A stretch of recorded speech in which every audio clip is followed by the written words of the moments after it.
आज पूरे देश में एक ऐसा मुद्दा चर्चा का विषय बन चुका है जिसने आम आदमी की जेब पर सीधा असर डाल दी है। जैसे पेट्रोल महंगा, डीजल महंगा, सीएनजी महंगा और ऊपर से कई जगहों पर बिजली की कटौती।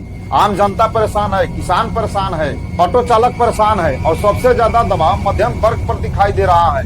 देश के कई राज्यों में लोग बढ़ती महंगाई और ईंधन की कीमतों को लेकर नाराजगी जता रहे हैं। वहीं सरकार और तेल कंपनियों का कहना है कि अंतर्राष्ट्रीय हालात इसका सबसे बड़ा कारण है। तो आखिर पेट्रोल, डीजल और सीएनजी की कीमतें इतने क्यों बढ़ रही है? क्या इसके पीछे सिर्फ अंतर्राष्ट्रीय संकट है या देश के अंदर भी कुछ समस्याएं हैं? पिछले कुछ दिनों में पेट्रोल, डीजल और सीएनजी की कीमतों में लगातार बढ़ोतरी देखने को मिली है। दिल्ली, मुंबई, कोलकाता, चेन्नई समेत कई बड़े शहरों में कीमतें तेजी से बढ़ी है। भारत में पेट्रोल लगभग 113 रुपए प्रति लीटर के आसपास पहुंच गया है, जबकि डीजल भी लगातार महंगा हो रहा है। सीएनजी की कीमतों में काफी लगातार बढ़ोतरी हुई है। सिर्फ 11 दिनों में कई बार दाम बढ़ाए गए। दिल्ली में सीएनजी की कीमत 83 रुपए प्रति किलो के पार पहुंच चुकी है। पुणे, नोएडा, गुरुग्राम और कई शहरों में लोग अब ऑटो और टैक्सी का किराया बढ़ाने की मांग कर रहे हैं। अब रोजमर्रा का खर्च संभालना मुश्किल होता जा रहा है। अब सवाल यह है कि आखिर ईंधन की कीमतें इतनी तेजी से बढ़ क्यों रही है? इसके पीछे सबसे बड़ा कारण बताया जा रहा है अंतर्राष्ट्रीय बाजार में कच्चे तेलों की बढ़ती कीमत।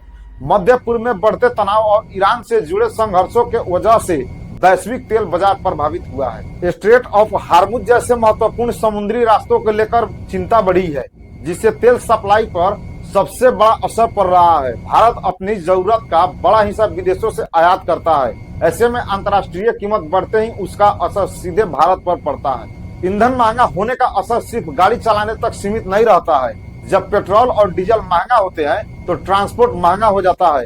ट्रांसपोर्ट महंगा होने से सब्जियां, राशन, दूध, फल और बाकी सामान भी महंगे होने लगते हैं। ऑटो चालक और टैक्सी ड्राइवर सबसे ज्यादा प्रभावित हो रहे हैं। कई ड्राइवरों का कहना है कि अब कमाई से ज्यादा खर्च बढ़ रहा है।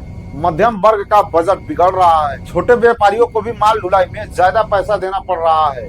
किसानों पर भी इसका असर पड़ता है, क्योंकि खेती में डीजल का बड़ा इस्तेमाल होता है। अब बात करते हैं बिजली संकट की। देश में कई हिस्सों में गर्मी बढ़ने के साथ साथ बिजली की मांग भी तेजी से बढ़ गई है। कुछ जगहों पर लगातार बिजली कटौती की शिकायतें सामने आ रही है। गाँव में लोग घंटों तक बिजली न आने से परेशान है। शहरों में भी लोड बढ़ने के कारण बिजली कटौती की खबरें आ रही है। लोगों का कहना है कि जब बिजली और ईंधन दोनों महंगे हो जाए तो आम आदमी आखिर कैसे अपना घर चलाएगा। कई परिवारों का मासिक खर्च तेजी से बढ़ गया है। सरकार का कहना है कि यह सिर्फ भारत की समस्या नहीं है, बल्कि पूरी दुनिया में ऊर्जा संकट चल रहा है।